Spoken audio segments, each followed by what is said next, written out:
డోన్ మండలం వలసల గ్రామంలో తెలుగుదేశం పార్టీ సుపరిపాలన తొలి అడుగు కార్యక్రమాన్ని టీడీపీ రాష్ట్ర కార్యదర్శి వాల్మీకి బోయ రాష్ట్ర డైరెక్టర్ వలసల రామకృష్ణ ఆధ్వర్యంలో తెలుగుదేశం పార్టీ నాయకులు కార్యకర్తలతో ఇంటింటికి వెళ్లి తెలుగుదేశం పార్టీ అందిస్తున్న పథకాల గురించి వారికి తెలియజేసి వారికి అందుతున్న పథకాల గురించి అడిగి తెలుసుకున్నారు. అనంతరం వలసల రామకృష్ణ మాట్లాడుతూ మా ముఖ్యమంత్రి నారా చంద్రబాబు నాయుడు ఎన్నికల ముందు మేనిఫెస్టోలో ప్రజలకు ఇచ్చిన హామీలను సంవత్సర కాలంలోనే ప్రతిదీ నెరవేరుస్తూ కేంద్ర ప్రభుత్వ సహకారాలతో ప్రజలకు సేవ చేస్తూ ప్రజల గుండెల్లో సుస్థిర స్థానాన్ని సంపాదించుకున్నాడని, మా డోన్ నియోజకవర్గం ఎమ్మెల్యే కోట్ల జయసూర్యప్రకాష్ రెడ్డి నియోజకవర్గాన్ని అభివృద్ధి పదంలో నడిపిస్తూ ప్రజలకు నిరంతరం సేవ చేస్తున్నాడని తెలిపారు. ఈ కార్యక్రమంలో తెలుగుదేశం పార్టీ నాయకులు వలసల బాలుడు, సుధాకర్, మోహన్ తదితరులు పాల్గొన్నారు. పెన్షన్ మొదలు పెడితే కరకు ఈరోజు వలసల గ్రామంలో 202 బూత్ ఆధ్వర్యంలో బూత్ కన్వీనర్ ఆధ్వర్యంలో ఈ కార్యక్రమాన్ని చేపట్టడం జరిగింది. ఇప్పుడే చూస్తున్నాం మేము మా నాయకుని పరిపాలన గురించి, మా ప్రభుత్వ పరిపాలన గురించి, చంద్రబాబు నాయుడు గారి పరిపాలన గురించి ఇంటింటి దగ్గర అడుక్కుంటూ వస్తున్నాం ప్రజలను. అందరూ కూడా సుపరిపాలన, మంచి పరిపాలన, మాకు అన్ని మంచి చేస్తున్నాడు చంద్రబాబు నాయుడు గారని అందరూ సంతోషంగా చెప్తున్నారు. కాబట్టే సుపరిపాలన అని మా నాయకుడు చంద్రబాబు నాయుడు గారు చెప్పడం జరిగింది. ఇది ప్రజల నుంచి వచ్చిన మాట. ప్రజలందరూ ఈ పరిపాలనను దీవిస్తున్నారు, ఈ ప్రభుత్వాన్ని దీవిస్తున్నారు, ఈ ప్రభుత్వం చేసే మంచి పనులను కొనియాడుతున్నారు. అందరూ కూడా సంతోషంగా ఉన్నారు. ఏవైతే ఆ రోజు ఎన్నికల ముందర మా ప్రభుత్వం, మా ముఖ్యమంత్రి చంద్రబాబు నాయుడు గారు ప్రజలకు హామీలు ఇచ్చినాడో అవన్నీ ఒక్కొక్కటిగా చేస్తూ ప్రజల మన్ననలు పొందుతున్న విషయాన్ని ఈరోజు మేము ఇంటింటి దగ్గరికి పోతే అవన్నీ కూడా ప్రజలు తెలియజేయడం జరుగుతుంది. అందువల్లనే మా పరిపాలన గురించి మేము చాలా గొప్పగా చెప్పుకుంటున్నాం. ప్రజల్లో మేము ధైర్యంగా మాట్లాడగలుగుతున్నాం.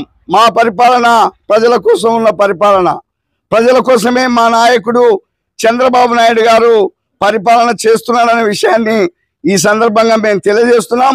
మీకు తెలుసు, ఈ సుపరిపాలన సంవత్సరం రోజులు అయిపోయింది. సంవత్సరం రోజులు పాలనలో అనేక కార్యక్రమాలను, సంక్షేమ కార్యక్రమాలను చంద్రబాబు నాయుడు గారు ఎన్డీఏ ప్రభుత్వం చేయడం జరిగింది. ఇచ్చిన మాట ప్రకారం ప్రజలకు అన్ని కార్యక్రమాలను, ఏవైతే ఎన్టీఆర్ భరోసా పెన్షన్లను వృద్ధులకు 1000 రూపాయలు పెంచుతామని ఆ రోజు మాట ఇచ్చినాడో ఆ మాట ప్రకారము గెలిచిన రోజు నుంచే ప్రజలకు 1000 రూపాయల పెన్షన్ను పెంచి వృద్ధులకు భరోసా ఇచ్చి ఈ రాష్ట్రంలో పరిపాలన చేస్తున్న విషయాన్ని ప్రజలు చెప్తున్నారు. 34,000 కోట్ల రూపాయలు ఈ రాష్ట్రంలో ఈ సంవత్సరం బడ్జెట్లో ఈ పెన్షన్ల కోసం ఈ ప్రభుత్వం ఖర్చు చేస్తుందంటే ఇది ఈ దేశంలో ఏ రాష్ట్రంలో కూడా ఏ ముఖ్యమంత్రి కూడా ఇంత దీనికోసం ఖర్చు పెట్టిన చరిత్ర లేదు. ఇది తెలుగుదేశం ప్రభుత్వం, ఎన్డీఏ ప్రభుత్వం గొప్పతనం అనే విషయాన్ని ఈ సందర్భంగా నేను తెలియజేస్తున్నాను. అంతేకాకుండా తల్లికి వందనం కార్యక్రమం, తల్లికి వందనంలో ఆ రోజు మా నాయకుడు చంద్రబాబు నాయుడు గారు చెప్పినారు, పిల్లలు ఎంతమంది చదువుకుంటుంటే అంతమంది పిల్లలకు తల్లి అకౌంట్లో 15,000 వేస్తామని చెప్పి ప్రజలకు మాట ఇచ్చి ఆ మాట ప్రకారమే ఈరోజు అందరి తల్లుల అకౌంట్లలో ఒక్కొక్క తల్లి అకౌంట్లో 15,000 రూపాయలు, 13,000 రూపాయలు వేసి 2,000 రూపాయలు స్కూల్ కమిటీలో వేయడం జరిగింది. ఇది మాట నిలబెట్టుకున్న తీరు. కానీ జగన్మోహన్ రెడ్డి ఆ రోజు నేను అందరికి ఇస్తానని చెప్పేసి అధికారం వచ్చిన తర్వాత ఒక్కరికి మాత్రమే ఇచ్చి ఆ ఒక్కరికి కూడా కరెక్ట్గా ఇవ్వకుండా అనేక కోతలు పెట్టి ఎంతో మంది తల్లులను ఈ పథకానికి నోచుకోకుండా చేసిన మాట తప్పిన వారు ఎవరంటే వైఎస్ఆర్ పార్టీ, జగన్మోహన్ రెడ్డి అనే విషయాన్ని ఈ సందర్భంగా నేను తెలియజేస్తున్నాను. ఆ రోజు జగన్మోహన్ రెడ్డి గారు 42 లక్షల మంది పిల్లలకు అమ్మ ఒడిస్తే మా ముఖ్యమంత్రి గారు, మా ప్రభుత్వము చంద్రబాబు నాయుడు గారు 67 లక్షలు, 68 లక్షల మంది పిల్లలకు అంటే డబల్ ఇవాళ తల్లికి వందనం కార్యక్రమంలో ఇవ్వడం అనేది జరుగుతుంది. 10,000 కోట్ల రూపాయలు ఈ పథకానికి ఖర్చు పెట్టడం జరిగింది. ఇచ్చిన మాట ప్రకారం అందా క్యాంటీన్లను తెరిచి పేదవాడి ఆకలిని తీరుస్తున్న విషయాన్ని కూడా ఈరోజు ఈ ప్రభుత్వ హయాంలోనే జరుగుతుందనే విషయాన్ని ఈ సందర్భంగా నేను తెలియజేస్తున్నాను. అంతేకాకుండా చదువుకున్న యువతకు ఉద్యోగాలు లేకుండా చాలా ఇబ్బందులు పడుతుంటే డిఎస్సి నోటిఫికేషన్ ఇస్తానని చెప్పేసి మాట ప్రకారం ఈరోజు మెగా డిఎస్సి నోటిఫికేషన్ ఇచ్చి 16,000 ఉద్యోగాలకు టీచర్ పోస్టులకు ఇవాళ పరీక్షలు రాస్తున్నారు. రేపు నెలలో వాళ్ళు ఉద్యోగాల్లో జాయిన్ అవుతారు. మరి ఇట్లాంటి కార్యక్రమాలు ఇవాళ ఉచిత ఇసుక ఈ రాష్ట్రంలో ఈ ప్రభుత్వంలో మరి ఉచిత ఇసుక విధానాన్ని తెచ్చి నిర్మాణ రంగాన్ని ఆదుకొని పేదవాళ్లకు రైతులకు అందరికీ అందుబాటులో ఉండే కార్యక్రమాన్ని చేసిన విషయాన్ని చూస్తున్నాం.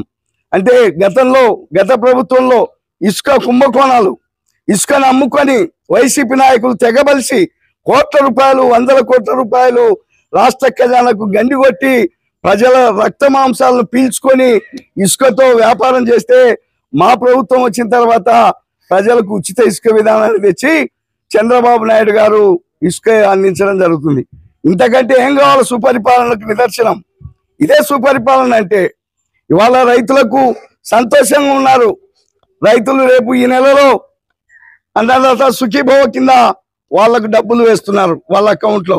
చాలా సంతోషంగా ఉన్నారు. మంచి పరిపాలన కాబట్టి, చంద్రబాబు నాయుడు మంచి పరిపాలన చేస్తున్నాడు కాబట్టి ఈరోజు సకాలంలో వానలు వస్తున్నాయి.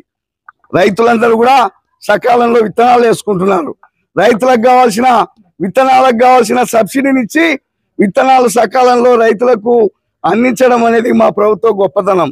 రైతులకు ఏవైనా వాళ్ళ పంటలు పండిస్తే ఆ ధాన్యాన్ని కొనుగోలు చేసి ధాన్యానికి సంబంధించిన డబ్బులు 24 గంటల లోపలనే వాళ్ళ అకౌంట్లో వేస్తున్న విషయాన్ని కూడా ఈరోజు మనం చూస్తున్నాం. అందుకే ఇది సుపరిపాలన అని మేము చెప్పగలుగుతున్నాం.